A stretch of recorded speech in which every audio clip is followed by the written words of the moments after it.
Hello friends, welcome back to our channel. I hope आप सभी अच्छे होंगे और आपकी तैयारी भी बहुत अच्छे से चल रही होगी। जैसा कि आपको पता ही हम यहाँ पे मिलके करते हैं डीएसएसबी की टीजीटी पीजीटी की तैयारी, और उसी के अंदर मैंने आपको एक प्लेलिस्ट बना दी है आपके लिए कि डीएसएसबी टीजीटी पीजीटी के लिए मैंने कुछ 68 के आसपास आपकी प्लेलिस्ट बना दी। जो पेपर 2 है आपका मैथ का, उसके अंदर मैंने वो पेपर करवा दिए है। लेकिन अब आपको मुझे करवाने हैं टॉपिक वाइज, जो टॉपिक से क्वेश्चन आते हैं, किस तरह के क्वेश्चन आते हैं डीएसएसबी में, उसका थ्योरी पोर्शन। और भी टीचिंग एग्जाम्स जो हैं उनके लिए भी ये हेल्पफुल रहेगी, क्योंकि मैं अब टॉपिक को टारगेट कर रही हूँ। जैसे अपने पास डीएसएसबी में क्या पूछा जाता है, सिर्फ डेफिनेशन पे रहता है। और भी हम अगर कोई भी कंपटीशन के पेपर देते हैं टीचिंग के, उसमें सिर्फ डेफिनेशन से क्वेश्चन आते हैं, ना कि एग्जाम्पल से। ठीक है, तो यहाँ पे हम क्या करेंगे, डेफिनेशंस की डेप्थ में जाएंगे। और आप अगर प्रीवियस ईयर क्वेश्चन करके देखेंगे तो उससे आपको रियलाइज होगा कि क्वेश्चन इन्हीं डेफिनेशंस के अंदर से छुपे हुए हैं, यही से निकाल रहा है। ठीक है, चलो फिर आज करते हैं स्टार्ट। आज सबसे पहला जो टॉपिक रहेगा अपना, वो रियल एनालिसिस से मैं स्टार्ट करूंगी, क्योंकि डीएसएसबी में रियल एनालिसिस के 22 से लेकर 5 तक को कवर करता है। ये थ्योरी पोर्शन एक तो आपको वही प्लेलिस्ट देखनी है पूरी की पूरी, और उसके बाद मैं जो यहाँ पे टॉपिक वाइज करवा रही हूँ उसको जरूर देखना है आपको। ठीक है, तो यहाँ से जो रियल एनालिसिस का पोर्शन है वो अपने पूरी जितनी भी अपने पास 13 बुक है, 13 बुक्स में सबसे ज्यादा जो मार्क्स का आएगा वो रियल एनालिसिस आएगा। तो हम रियल एनालिसिस की जहां से जैसे क्वेश्चन बनते हैं तो आपको पता चलेगा, जैसे जैसे मैं ये थ्योरी पोर्शन आपको कवर करवाऊंगी, एक तो वहां पे जो करवाया है ये मत सोचना कि यहाँ सब कुछ करवा दूंगे, वो वाला आपको नहीं पढ़ना। नहीं, वहां पे आपके अकॉर्डिंग टू सिलेबस है। यहाँ पे क्या है, मैं जो डेफिनेशन, जैसे वहां पे नेबरहुड की मैंने डेफिनेशन करवाई है, यहाँ पे नेबरहुड के से रिलेटेड जितने एग्जाम्पल हो गए, डेफिनेशन से जितने क्वेश्चन बन सकते होंगे, मैं वो सारे के सारे यहाँ करवाऊंगी। तो आपको पहले वही देखनी है, तभी जाकर ये समझ आएगी आपको। ठीक है, अब हम क्या कर रहे हैं, टॉपिक की डेप्थ में जा रहे हैं। ठीक है, अभी तक मैंने अकॉर्डिंग टू सिलेबस आपको पढ़ाया है, वो आपको पहले पढ़ना पड़ेगा, तभी आप आगे बढ़ पाएंगे। ये हम क्या करेंगे, जो छुपे हुए क्वेश्चंस है, कैसे क्वेश्चन आते हैं, वो आपको तभी समझ आएगा जब आपको ओवर जो ऑल है वो आपको सिलेबस से एक बार आप गो थ्रू हो चुके होंगे। अदरवाइज आपको नहीं समझ में आएगा कि मैं यहाँ पे क्या करवा रही हूँ। ठीक है, चलो भाई, रियल एनालिसिस के आज हमें जो टॉपिक लूंगी मैं, वो लूंगी सेट, और एक सेट के अंदर ही कंटर थ्योरम भी करेंगे। ठीक है, इस टॉपिक को हम कवर करेंगे आज, और किस तरह से क्वेश्चन आ सकते हैं और आते भी हैं। ठीक है, हर रोज जो क्लास आएगी उसमें से आप देखना, प्रीवियस ईयर क्वेश्चन आप करोगे तो हर क्लास में से आपको 2 या 3 क्वेश्चन हमेशा मिला करेंगे। 2 या 3 क्वेश्चन, ये जो क्लास आएगी 15-15 मिनट की, तो इसमें 2 या 3 क्वेश्चन आपके प्रीवियस ईयर क्वेश्चन के इन्हीं में से छुपे होंगे और आपको देखने हैं। ठीक है, देखो भाई, सबसे पहले जो खेल होता है, सेट जब भी हम डिफाइन करते हैं, सेट के बारे में जब भी, अब मैं यहाँ ये नहीं बताने वाली कि सेट क्या होता है, ठीक है, वो हम पढ़ चुके हैं। बस अब अपने पास है जो हमें पढ़ना है, सबसे पहले एक तो कहीं पर भी एम्प्टी सेट आ जाए या फिर रियल नंबर का सेट आ जाए, इसका खेल बहुत ज्यादा रहता है। ऑप्शंस में या तो वो, अगर जब भी आपके सामने क्वेश्चन पूछा जाए तो आपको सबसे पहले सोचना है एम्प्टी सेट और रियल नंबर के सेट पे। तो एम्प्टी सेट क्या क्या कहानी करता है, एम्प्टी सेट, इसी को अपने पास क्या बोलते हो तुम, वॉइड सेट भी बोलते हो, एम्प्टी सेट भी बोलते हो, और नल सेट भी बोलते हो। वॉइड सेट, एम्प्टी सेट और नल सेट। ठीक है, फिर अपने पास है एन। अब अपने पास है कि सेट जो होता है उसके अंदर if x is an object in the set then we write x belongs to x।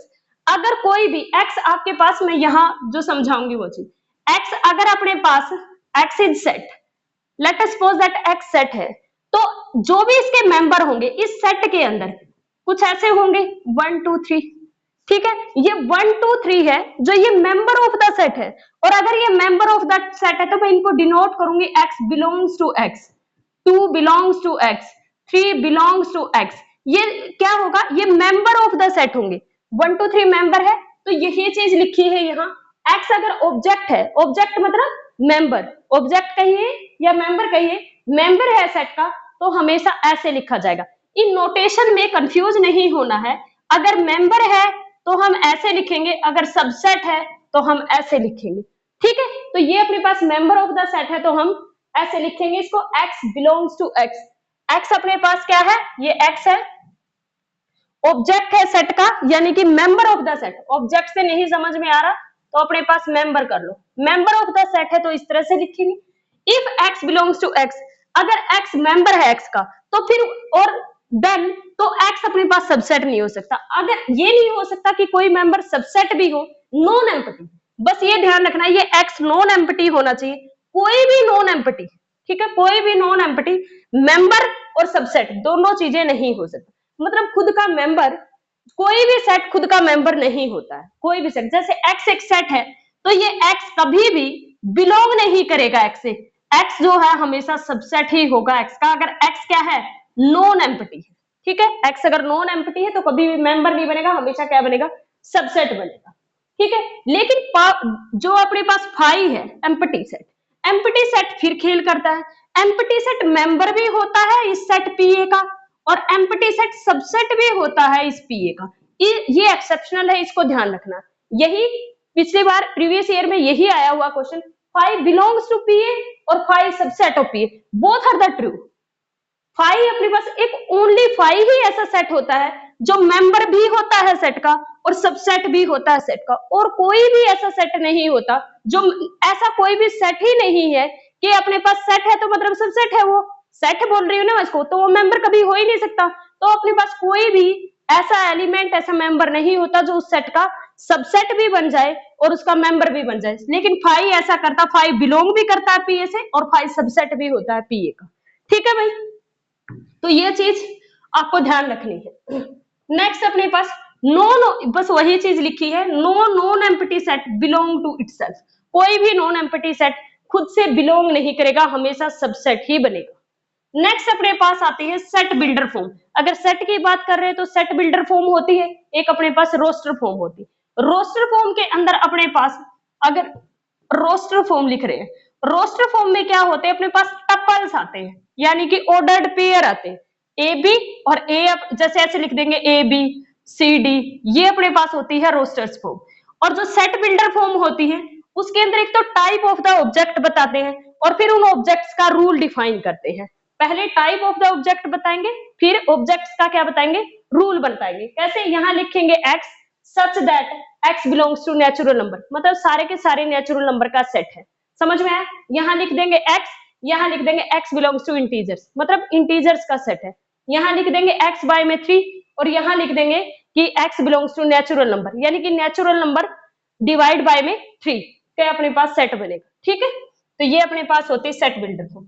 Next अपने पास डिफाइन करना हमें सबसेट क्या होता है, ए और बी अगर अपने पास दो सेट है, ए और बी अगर अपने पास दो सेट है, कैसे सेट है, नॉन एम्प्टी, इस चीज का ध्यान रखना है, नॉन एम्प्टी सबसेट है अपने पास ए और बी, और इस तरह से कि अगर x से a, अगर x a से बिलोंग कर रहा तो वही x b में भी जा रहा है, that means a is the subset of b, अगर कोई element x is an arbitrary element, वो a का भी मेंबर है, a का मेंबर आप लेके चले और आपने भेज दिया वो b में, that means a is a subset of b, ठीक है, ये अपने पास क्या हो जाएगा, a is a subset of b। फिर कंडीशन आती है कि सबसेट दो तरह के होते हैं, one is an proper subset, one is an improper subset.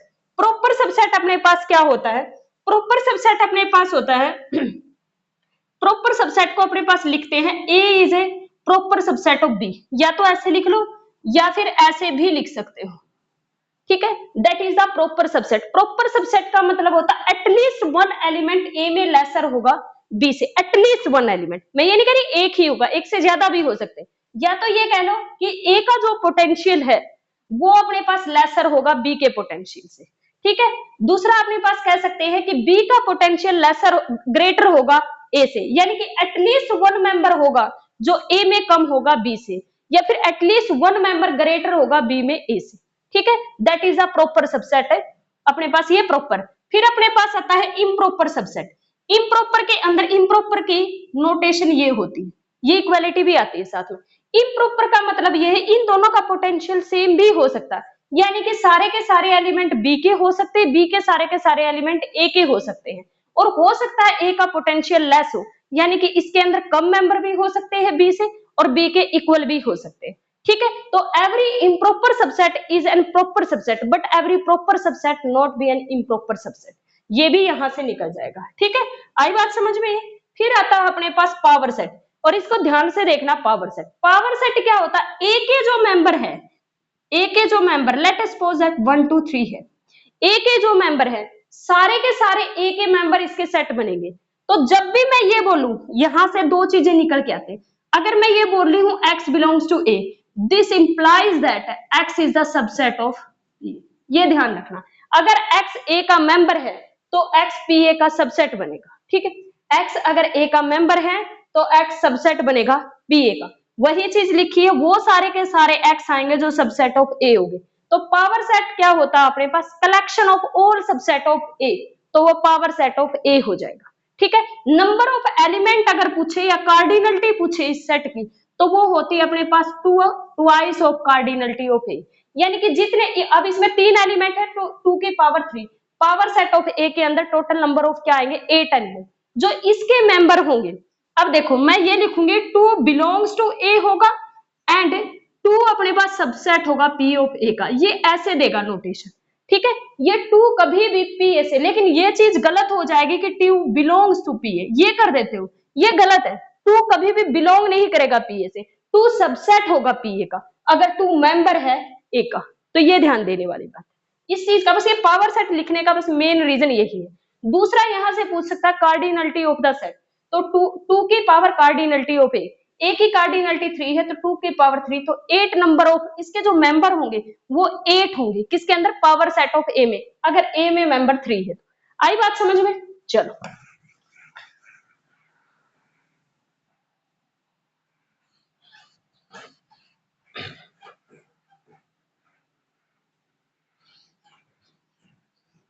Next अपने पास है A cross B. A cross B का मतलब है ऑर्डर्ड पेयर की collection. A cross B that is the set किसका, ऑर्डर्ड पेयर का सेट। ए बिलोंग करेगा ए से और बी बिलोंग करेगा बी से। ठीक है, और ए क्रॉस बी क्या होती है, कार्टेशियन प्रोडक्ट ऑफ ए और बी।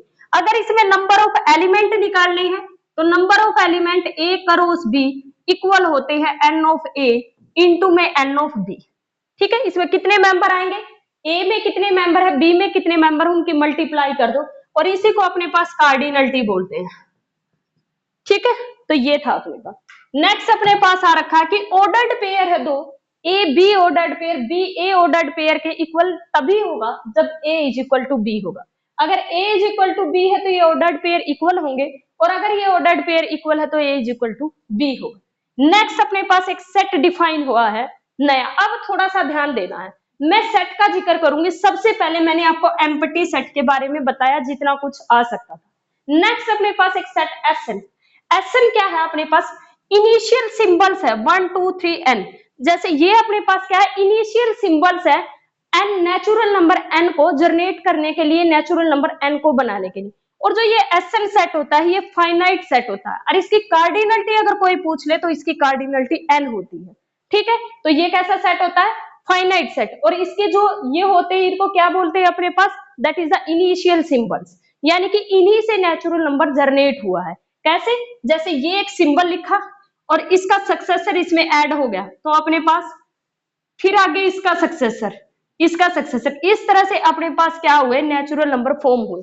एसएन अपने पास एक फाइनाइट सेट होता है, और फाइनाइट सेट जो होता है अपने पास इसकी कार्डिनलिटी कितनी होती है, एन होती है।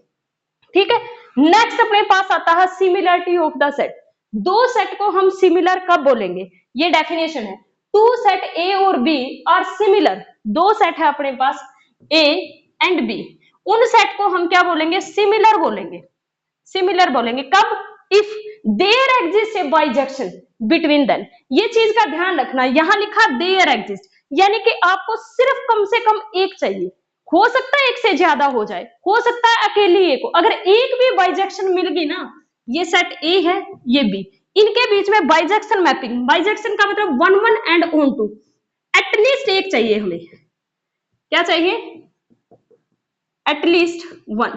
अगर एक भी बाइजेक्शन मैपिंग मिल गई हमें ए से बी पे तो हम ये कह देंगे ए सेट अपने पास सिमिलर हो गया बी पे। अगर दो सेट अपने पास सिमिलर हो जाता है तो हम ये भी कह सकते हैं दोनों सेट क्या होंगे, इक्वी पोटेंशियल होंगे। ठीक है, ये दोनों सेट इक्वी बैलेंस होंगे, ये भी कह सकते हैं। ये दोनों सेट के कार्डिनलिटी सेम होगी, ये भी कह सकते हैं। तो ये होता है अपने पास सिमिलरिटी ऑफ द सेट। दो सेट को सिमिलर दिखाने के लिए उनमें एटलीस्ट 1 बाइजेक्शन मैपिंग एग्जिस्ट करनी चाहिए, at least 1। One onto mapping exist करनी चाहिए, एटलीस्ट वन, देयर एग्जिस्ट लिखा, there exist a bijection mapping, तो हम कह देंगे कि दोनों सेट क्या है अपने पास सिमिलर है। ठीक है भाई, ओके। नेक्स्ट अपने पास क्या आता है, नेक्स्ट अपने पास है फाइनाइट सेट। फाइनाइट सेट, अब वैसे तुम्हें पता है कि नंबर ऑफ एलिमेंट जिसमें एन हो, फाइनाइट हो, ऐसे करते रहते हो। फाइनाइट सेट होता क्या है, ए नॉन एम्प्टी सेट, इस चीज का ध्यान रखना। एक तो फाइनाइट सेट की डेफिनेशन में पहला यही आता है, ए नॉन एम्प्टी सेट, वो यही से आपका ऑप्शन बना देगा कि अपने पास finite set non empty set होता है, फाइनाइट सेट मतलब एम्प्टी सेट होता है, ऐसे ऑप्शन बना देगा। तो फाइनाइट सेट में एक नॉन एम्प्टी सेट को फाइनाइट कहेंगे if it is similar to SN. किसके, ये जो मैंने एसएन लिया था, इस एसएन के क्या होना चाहिए, सिमिलर। यानी कि एक सेट है मेरे पास ए, अगर मैं शो कर दूं कि वो सिमिलर टू एसएन है, इसका मतलब ए से एसएन पे एक वन ऑन टू मैपिंग होगी, एटलीस्ट एक। अभी बताया सिमिलरिटी के लिए क्या होता है, एटलीस्ट वन, यानी कि अगर मेरे पास ए से एसएन पे एक बाइजेक्शन मैपिंग एग्जिस्ट कर जाए तो अपने पास ए सिमिलर हो जाएगा एसएन के। तो अगर अपने पास कोई सेट फाइनाइट है तो पक्का वो एसएन के एटलीस्ट वन बाइजेक्शन मैपिंग मिलेगी उस सेट और एसएन के बीच में, तो उस सेट को हम क्या कहेंगे, फाइनाइट सेट। ठीक है, ये होता है फाइनाइट सेट। लेकिन अभी हमने बताया नॉन एम्प्टी के लिए, लेकिन दूसरा इसी के नीचे नोट बना के लिख लो, एम्प्टी सेट आल्सो है फाइनाइट सेट, क्योंकि एम्प्टी सेट से एसएन पे हमें वन ऑन टू मैपिंग नहीं मिलेगी, लेकिन एम्प्टी सेट अपने पास फाइनाइट पक्का होता है, इसको फिर अलग से, तभी एक्सेप्शनल है, अलग से लिखा है। और इसकी कार्डिनलिटी कितनी होती है, इसके कार्डिनलिटी अपने पास कितनी होगी, इसकी कार्डिनलिटी अपने पास 0 होती है। फाइनाइट सेट की कार्डिनलिटी 0 होती है और फाई सेट की कार्डिनलिटी 0 होती है और फाई सेट अपने पास क्या होता है, एम्प्टी सेट। एक अगर कोई फाइनाइट सेट है तो उसकी कार्डिनलिटी कितनी होगी, लेस देन n होगी। कार्डिनलिटी का मतलब नंबर ऑफ एलिमेंट उसमें कितने होंगे, number of the member of the set अपने पास कितने होंगे, less than equal to n होगी। क्लियर है। फिर अपने पास एक नोट है, every subset of finite set is finite. Next अपने पास एक नोट है, every subset of finite set, every subset of finite set is finite. इस चीज का ध्यान रखना है। ठीक है, every subset of a finite set is finite. Next अपने पास आती है जो अपनी लास्ट रहेगी आज की, कैंटर थ्योरम। कैंटर ने क्या बताया, कैंटर थ्योरम, कैंटर थ्योरम क्या कहती है, अब इसी से कैंटर थ्योरम ये कहती है कि अपने पास ए से पावर सेट ऑफ ए पे, ए कैसा सेट है, नॉन एम्प्टी सेट, ए आपको लेके चलना, let A B an non empty, चलो प्रॉपर डेफिनेशन लिखा, let A B an non empty set such that A to PA there does not exist